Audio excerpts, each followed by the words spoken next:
Hi అండి, అందరికీ నమస్కారం. అందరూ ఎలా ఉన్నారు? నేనైతే చాలా బాగున్నాను. మీరందరూ కూడా ఆరోగ్యంగా ఆనందంగా ఉండాలని మనస్ఫూర్తిగా కోరుకుంటున్నాను. మన అమ్మమ్మలు నానమ్మలు చేసుకుని తిన్న బలవర్ధకమైన ఆహారం ఈ రాగిపిట్టు. ముఖ్యంగా ఎదిగే వయసులో ఉన్న ఆడపిల్లలు, మెన్స్ట్రువల్ టైంలో నడుము నొప్పితో ఇబ్బంది పడేవాళ్లు వారానికి ఒకసారైనా దీన్ని చేసుకుని తింటే చాలా ఉపయోగపడుతుంది. ప్రిపేర్ చేసుకోవటానికి 1 కప్పు రాగులను తీసుకుని 2-3 సార్లు నీట్గా వాష్ చేసుకుని నానబెట్టుకోవాలి. 24 గంటలు నానిన తర్వాత ఒక కాటన్ క్లాత్లో వీటిని స్ట్రెయిన్ చేసుకుని మొలకలు రావటం కోసం టై చేసుకుని పెట్టుకోవాలి. మరుసటి రోజుకి చూసారా ఇలా మొలకలు వస్తాయి. మరీ పెద్దగా రానవసరం లేదండి, చిన్నగా వస్తే సరిపోతుంది. వీటిల్ని ఒక మిక్సీ జార్లో తీసుకుని మెత్తని పిండిలాగా కాకుండా కోర్స్గా గ్రైండ్ చేసుకోవాలి.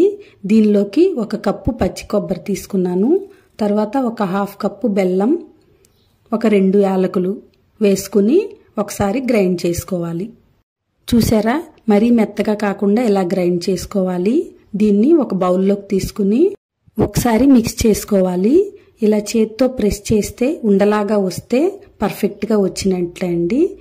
ఒకసారి స్వీట్ చెక్ చేసుకుని సరిపోకపోతే ఇంకొంచెం బెల్లం పౌడర్ని యాడ్ చేసుకోవచ్చు. ఇది ఆవిరికుడుం పాత్ర అండి. ఈ పాత్ర మీలో ఎంతమందికి తెలుసో నాకు కామెంట్ చేయండి. ఈ పాత్ర మా బాబు చిన్నప్పటిది. ఇది ఆవిరికుడుం కానీ ఇలాగ రాగిపిట్టు జొన్నపిట్టు తయారు చేసుకోవటానికి చాలా బాగా యూజ్ అవుతుందండి. దీన్ని ఒకసారి నీట్గా క్లీన్ చేసుకుని అడుగున 1/2 లీటర్ వాటర్ వేసుకున్నాను. ఒక కాటన్ క్లాత్ని తీసుకుని ఒకసారి తడుపుకుని ఈ ప్లేట్ పైన ఈ హోల్స్ ఉన్న ప్లేట్ ఉంది కదా, దీన్ని ప్లేస్ చేసుకుని దీనిపైన ఈ కాటన్ క్లాత్ వేసుకుని మనం ఇప్పుడు మిక్స్ చేసి పెట్టుకున్నాం కదా ఆ మిక్స్చర్ని వేసుకుని క్లాత్ క్లోజ్ చేసి లిడ్ క్లోజ్ చేసుకుని స్టవ్ మీద పెట్టుకుని మీడియం ఫ్లేమ్లో ఒక 20 నిమిషాలు స్టీమ్ చేసుకోవాలి. రాగులు, బెల్లం, కొబ్బరి చాలా మంచి కాంబినేషన్ అండి. ఇది స్టీమ్ అయిన తర్వాత వేడివేడి దాంట్లో నెయ్యి వేసుకుని తింటే చాలా అంటే చాలా బాగుంటుంది. కొబ్బరితో చేసాం కాబట్టి ఇది నిలవ ఉండదండి, ఎప్పటికప్పుడు చేసుకుని తింటాం. మా ఇంట్లో అయితే ఇది నిలవ ఉంటేంతవరకు ఉండదండి, వెంటనే అయిపోతుంది. అంత టేస్ట్ చాలా బాగుంటుంది. వీటిలో కాల్షియం, ఐరన్ ఎక్కువగా ఉంటాయి కాబట్టి ఆడపిల్లల కోసమనే కాదండి మగపిల్లలకు కూడా పెట్టొచ్చు. ఇంట్లో అందరూ తినొచ్చు. చాలా హెల్దీ ఫుడ్ అండి.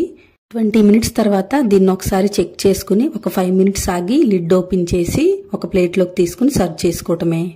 ఈ రెసిపీని తప్పకుండా ట్రై చేయండి.